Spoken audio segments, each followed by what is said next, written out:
experience of showing restraint on them by themselves, because if the law is at the point, you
But it's true. You look at places like Hungary and what we've just seen happen in Turkey, and Russia and Venezuela, and it's much easier for people there who are corrupt or who would like to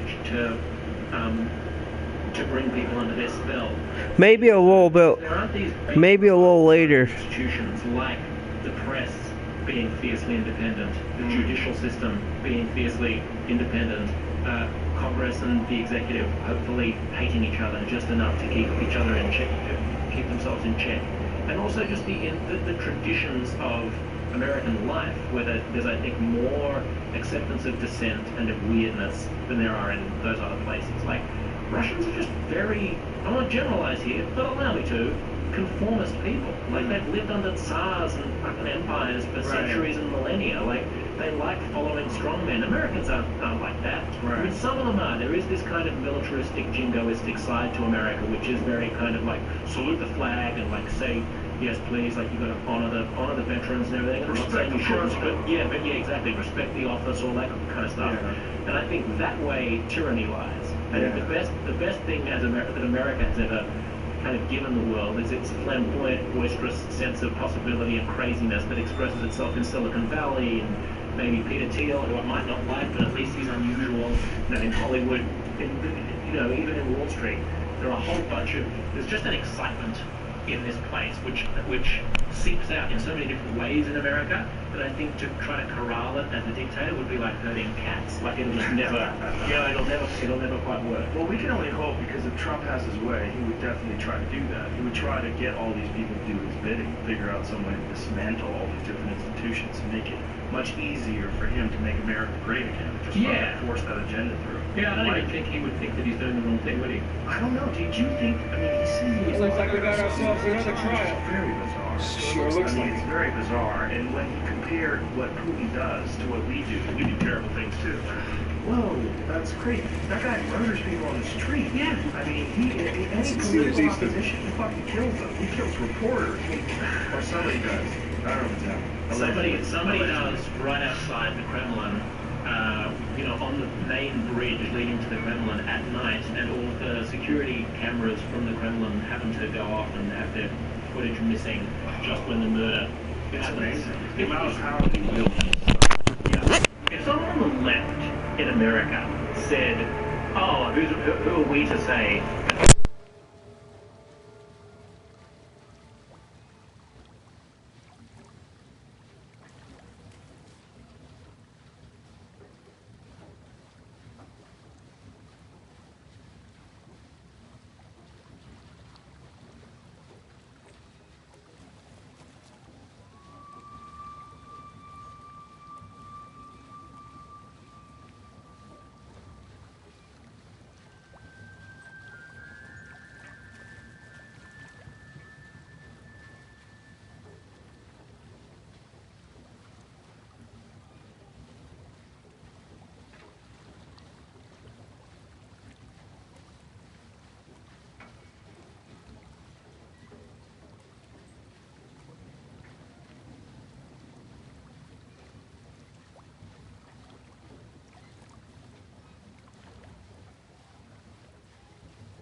Looks like we got ourselves another trial. So that there's always a Congress person or a senator who are the military contractors involved be like, well, you're going to lose like so many thousand jobs in this little, shitpost town. It would make more economic sense for them to have consolidated their operations and all the submarines or ships in the same place. But then they make one widget in Delaware, they make another one over here, another one over here. It's very so they've got Congress, and no one's ever going to want that plant to close.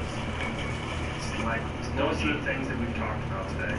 They're super complicated, and there's so many different things to consider, and there's no real one black and white answer. When you're dealing with so many factions and so many variables and so many things, that's one of the reasons why being a president is a preposterous idea. It is. It is. It's stupid. It's ridiculous. It's stupid, isn't it? And they have too much power. I mean, you talk about black and white, and you like shades of grey. How do you negotiate with the North Koreans and the South Koreans and the Chinese and the Japanese and the Russians about what to do about Syria? Well, sure, or Syria. Yeah. Shit. I mean, in some ways, what did you think of Trump hitting Syria? Well, no one died, right? What he did was attack airfields. Yeah. He blew up airfields to show force.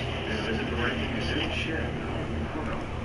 I don't understand exactly what is accomplished other than you blow up an temporary building. I mean, you show people and do that you show people I mean, back in 2012 and 2013, I thought that Obama flogged it by saying that he wouldn't tolerate the use of chemical weapons and then doing nothing when reaction by the right hand. Very weird. And more about that. Welcome to go to break. Yeah, exactly. It's like, when you go to the pool and it's just a symbol. Like, I want to get cool again with a NASCAR war. Yeah. You want to be in there like that, like that. Symbols on the spheres don't match the ones in the light. To the distant past as well. But I actually interviewed Phil Donahue on HuffPost Live because he was a very outspoken anti-war critic. And I was saying at the time, can't we be nuanced enough to make a difference, but to understand the difference between the Iraq state invasion based on a misunderstanding or a misleading interpretation of what Iraq's capabilities and its weapons program was, and it's the Syrian problem, which is a horrifying civil war where a dictator is gassing his own people, and people will invade, but drawing some kind of line in the sand and saying we can't do that in the 21st century, you can't be dropping gas canisters on kids so that they bleed out their eyes and cough up their own lungs. That's not a way to behave. And the United States, as an exceptional nation, will do something about that. You're right that Obama really had his hands tied because he went to Congress and Congress didn't give him the power to do it. But I kind of felt somehow slightly different when Trump did it. I was not one of the people on the left who was like, oh my goodness, what's he doing? I was like, okay, I mean, at least it's something. I agree, but it's also an incredibly complicated situation because Assad is against ISIS. Superficially, yes. But he uses ISIS as an excuse to be able to target his political opponents. It's too twisted. And there's no way to get rid of ISIS without getting rid of Assad. Because the locals in Syria who are left hate Assad, they hate Assad more than they hate ISIS. So as long as Assad is there, they're going to give ISIS their sympathies. So this idea of basically the whole ISIS thing, which is mostly oil and Assad to crack down on. But isn't it also a lot of the same issues that they faced with Gaddafi in Libya? What would happen? Exactly. Well, I think it's too late. A failed state. Yeah, I think we've missed the boat. What the fuck? What do we do? Time machine, Joe, and we go back What is that? Highly mechanical. Body, Baldrige, all Basra. That guy's name. That should be the job. Yeah, that's right. The idea of having a president also deals with beefy, and then also talking to the old people, and also talking to the people. Stories have it, he was taken to be That's why you executed have an and got administration free during the battle and blew up the guns raised. It's unruly upset, and then they will have a special Great labor brought him along? Middle East. Exactly. It's basically the president of He started as nobody, States to Syria. became a Yeah, fearsome John swordsman. Spicer's in charge of cleaning up lies. I mean, that's he's the alternative facts president. Yeah. Just finish where we started. That the world would be better or worse off if America had just stayed completely out of the Middle East from, like, the end of the Cold War. I don't know. I don't know how you get to the problem of military dictatorship. How do you stop that? How do you overthrow that? The CIA has been battling that for years. Or probably trying to keep that issue over there, leaving that from becoming big enough where they spread to the point where they become Nazi Germany or what have you. It's a really good question. I'm too fucking stupid to give you an answer. Yeah, me too. I mean, who knows? I mean, it's just disturbing that something like North Korea can exist in 2017. I want to go. I really want to go to North Korea. It'd be fascinating. Yeah, because it's like the last kind of hermit kingdom left. It's the last true Soviet-era communist dictatorship. You can really control, right? Yeah, I think you can. I mean, the problem is you have to be kind of, accompanied by a chaperone who works for the government or the show things that the government wants you to see.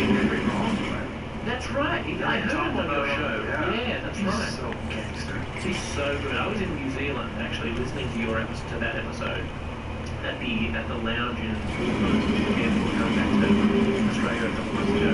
And he was really inspiring to me in that episode because it made me realise, like, yeah, just because I'm getting old and like I'm going to be a dad and everything, it doesn't mean you have to lose your sense of adventure. That dude is badass. Yeah, he's got 100% sense of adventure to the point where he won't have a relationship. He's like, it's not worth it. It's just work. But he's also he's education at a very early age. He's one of the very early Prozac kids. Yeah, they really were. Yeah, they hooked him up. They hooked him up with fucking 5 years old. From 5 years old to high school. How does he feel about that now? Terrible. And he just described it like it's horrible. White knuckle was way today. And the other day, and he goes to class. A good chunk of his intense personality is raised on speed. Yeah. Just crazy. It's funny how it has a different impact on people who have ADD than people who don't. Right? Doesn't it? What is ADD? I mean, it's a real thing. How does it manifest itself in a person? And how does it manifest in a person that is formed in this environment where they're forced to be in this rigid, controlled, social experiment called school? Right. Why do we have classroom? It has to be 30 people, and they all have to be sitting in a row, facing a whiteboard. Program you to have a regular job that you don't have. Yeah. I don't have. No. He doesn't have. There's a lot of people that don't have jobs where you have to work in a fucking cubicle. Well, that's one thing that I assume we would have gotten to today, which I'm surprised we didn't, which is like the rise of automation and robotics and stuff. I mean, how many millions of Americans? I think it's the largest employment sector for working class males is driving. Yeah. Well, self-driving cars are just around the bloody corner. What's going to happen to the millions of Americans who make a living driving trucks? Well, the big solution to that a lot of people bring up is universal basic income. A universal basic income, the problem with that is that people are only motivated by as soon as you give them money, they're not going to just pursue their interests. They're going to play around with nothing, just live off of that money. Well, and it's also the question of whether or not that's right or wrong. Back in Americans, so there is work ethic as well, right? The idea that it would necessarily be wrong for a person not to be doing something right. But like, if the robots do all the work and they produce all lots of wealth, then who cares if someone's doing something productive or not? Right. Or work that they're going to get mad at the people like you that are going to be vicious, they're going to do overseas. Well, maybe I would sometimes not do anything as well. I'm Australian, we're criminals. We have a saying that thank God we were convicted by, thank God we were settled by money instead of by good. Well, it's a good point. I mean, we're fighting off the echoes of those fucking ridiculous instincts from the Puritans that landed here. We're still fighting that off. I mean, that's a big part of what America is. Yeah, I think that will be a big impediment to the set this Puritan sense of justice, that there is justice. Also, I think maybe people just want work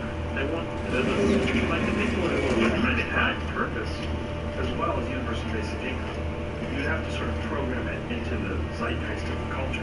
Right, and give people, what, voluntary ways of expressing themselves and contributing that weren't tied to their income. Yeah, encourage people to pursue actual interests. Like say, if you gave people universal basic income and encouraged them to pursue artistic things, professions, you know, whether it's writing or painting or whatever the fuck it is. You say, like, look, there's a lot of merit in that.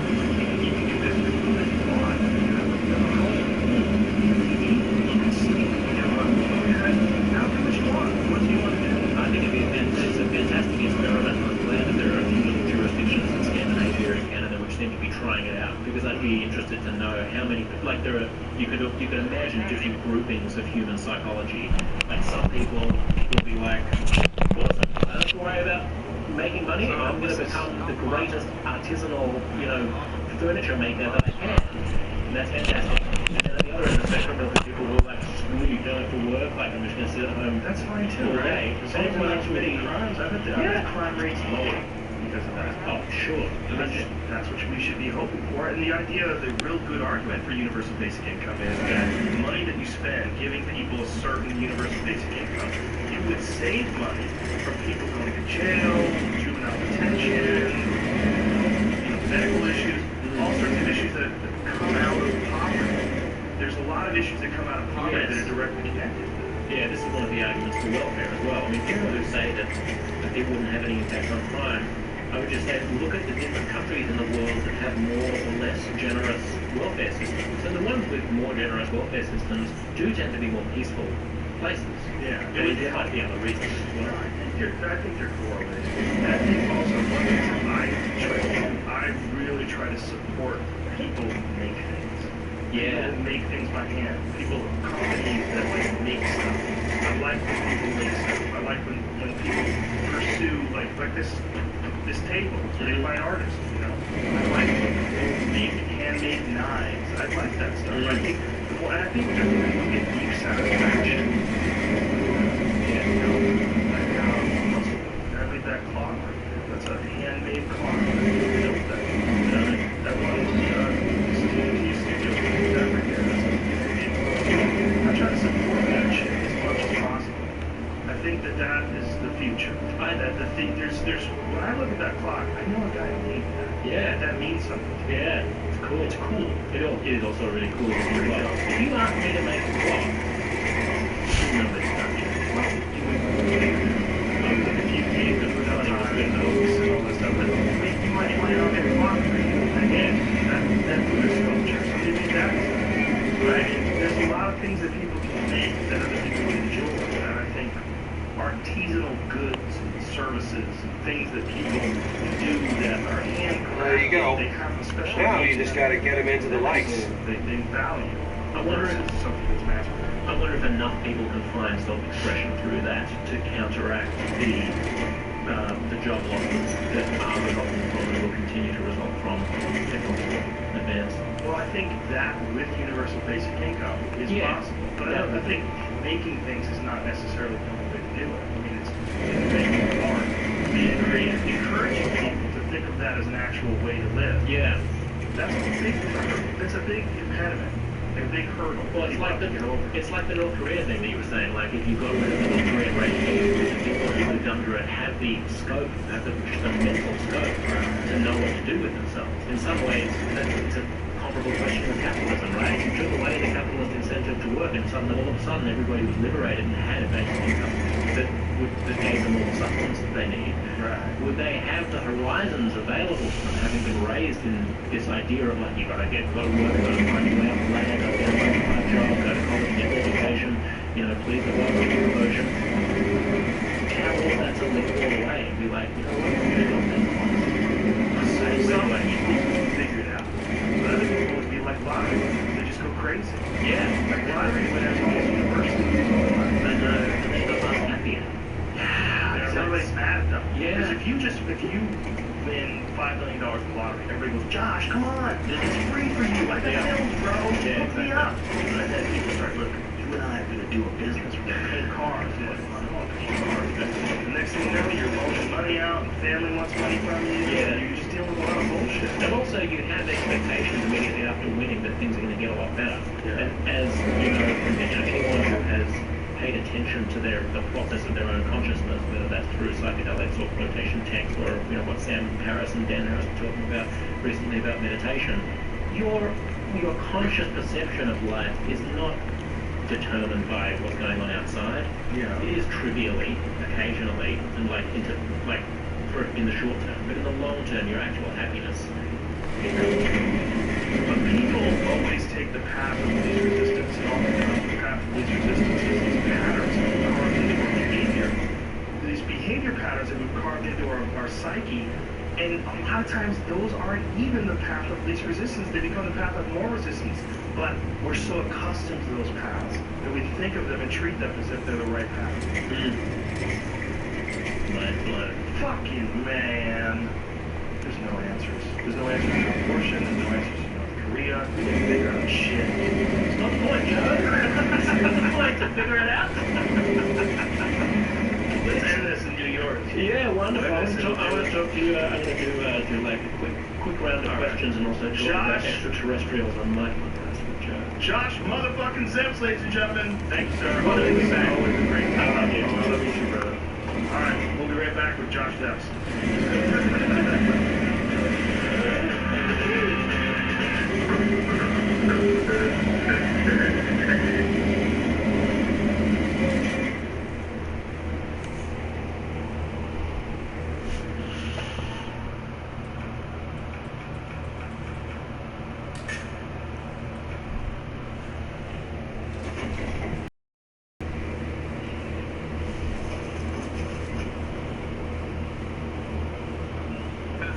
Stickers of me, bro.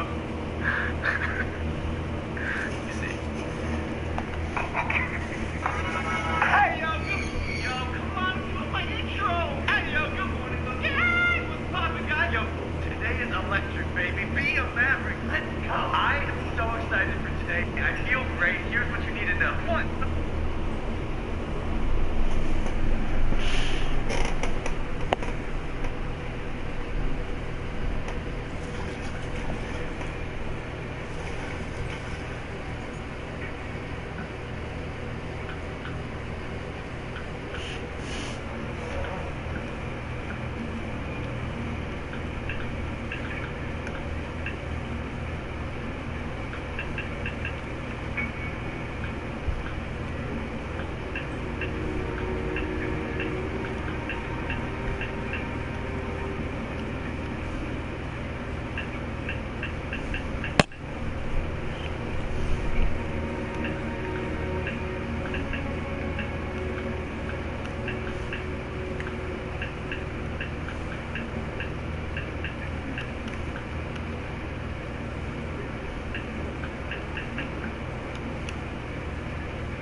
What? Sometime this week I'm doing an overnight challenge in the bus I bought. It looks like this. It's right there, nice and sexy. That's what we dope. 2, on Thursday for my show Logan Hall Versus, I'm flying to Utah to walk across the canyon on a wire. Like a canyon probably this far.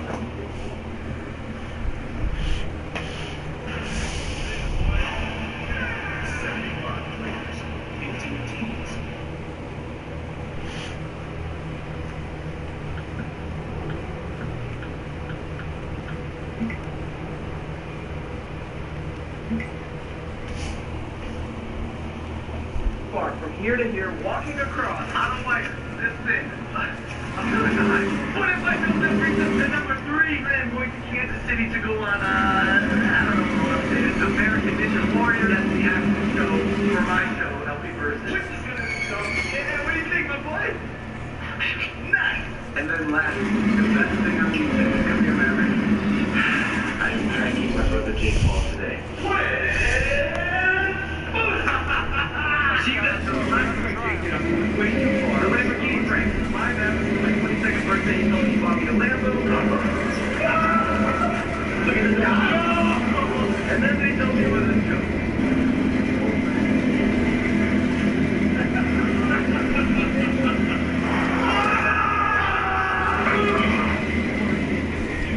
And let's not forget about the donkey that put all over my room. Like, are you kidding me? No!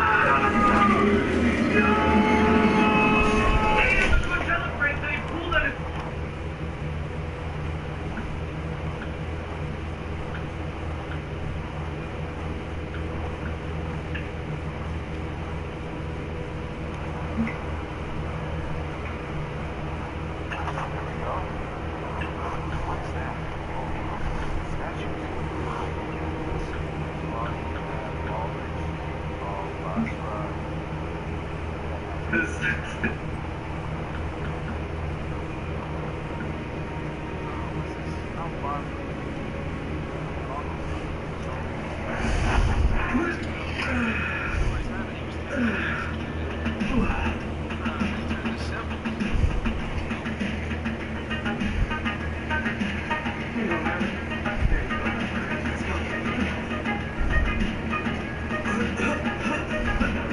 Ladies and gentlemen, let me tell you about that mama.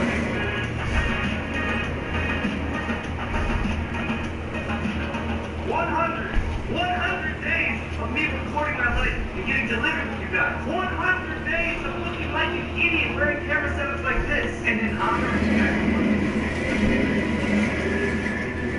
this video, 2016, year in review. 2016. What is that?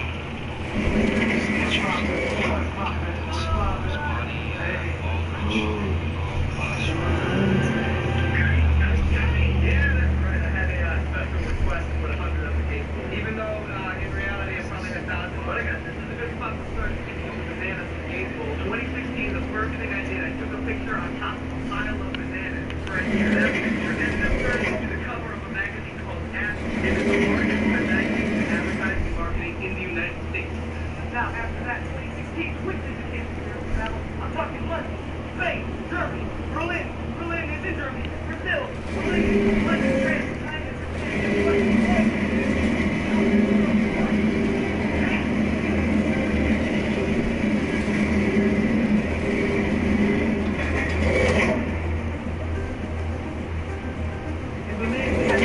to go underwater. We swam with sharks. We did the first ever Facebook underwater live stream. The first ever Facebook underwater live stream. How the sharks? Yes, we lost the past. After that, we went to Brazil for the Olympics with my roommate and I created the notorious Olympic dad.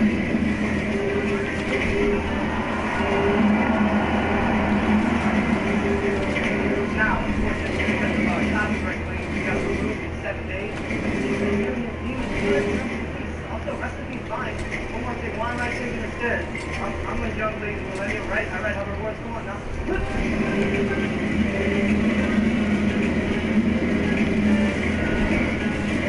Hey, now traveling is dope because it works for different cultures, experiences. I feel like traveling just injects now. Yo, I'm vlogging, I'm vlogging, I'm a vlogger. You wouldn't know this one, but traveling works through different cultures and it forces knowledge into your brain. I also learned that Hawaii might be one of my favorite places on planet Earth. There it is.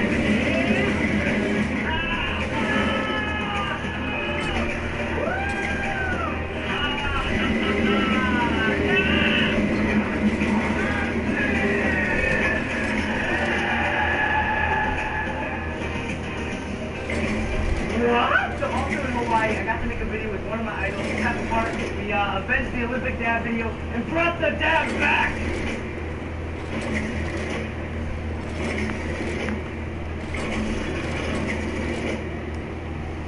Now, the song used in that video was made by Underground DJ named Marshall. He invited me to a concert, let me on stage. Yeah.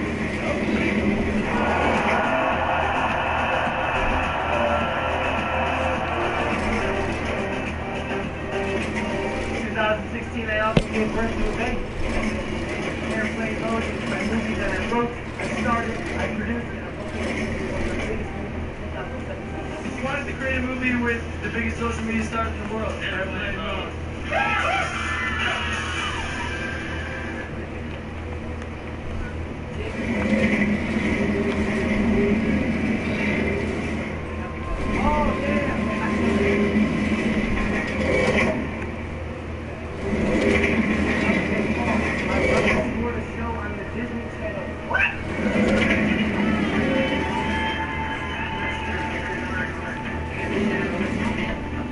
I do gotta say though, having a Disney show as a brother, is pretty dope because I was able to connect as his brother, and I gotta say, I'm pretty freaking good at it. Now there's no way to do the leapfrog test. Working together with that was freaking dope, cuz, because I consider my brother one of my best friends. And speaking of best friends, here's a video I made that you might have seen.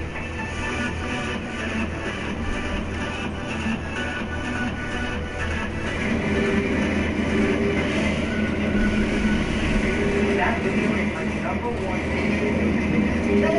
Speaking of #1, I also had my birthday this year on April 1st.